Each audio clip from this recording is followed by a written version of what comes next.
Crews dealing with disaster relief have been hard at work throughout the metro, working very hard on the flooding crisis. That's for sure. Today, 7 Action News reporter Simon Shaykat rode with them to show just how large of an area they have to cover.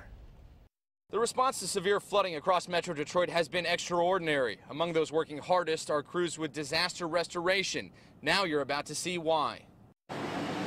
On a ride along with statewide disaster restoration, we learned they've received more than 500 calls for help from homeowners and at least 50 more from commercial property owners in the last 3 days. Today, we're focusing on the schools, the hospitals, the commercial work. The work begins with assessing damage, then cleanup. Water extraction, basically at that point any drywall that's affected, any contents. At this school facility in Centerline, and they've got it bad. For 3 straight days, they've been hustling to get things cleaned up.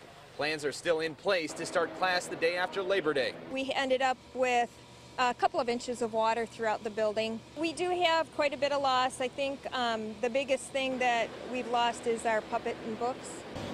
Back on the road, we head a few miles away, over to Centerline High School. Again, it's a race to overcome the waters that threaten a timely start to the upcoming school year. The school we just left had over 22 classrooms affected, and the school we're going to next is about the same. It's safe to say patience is part of the process, whether it's a school, a home, a hospital. Phase 2 is going to be just as tough as Phase 1, which is the cleanup, and Phase 2, putting it all back together is you know, it's always a process. Crews with statewide will be busy rebuilding for the next several months. Meantime, they're advising anyone who owns a home to be familiar with your insurance policy.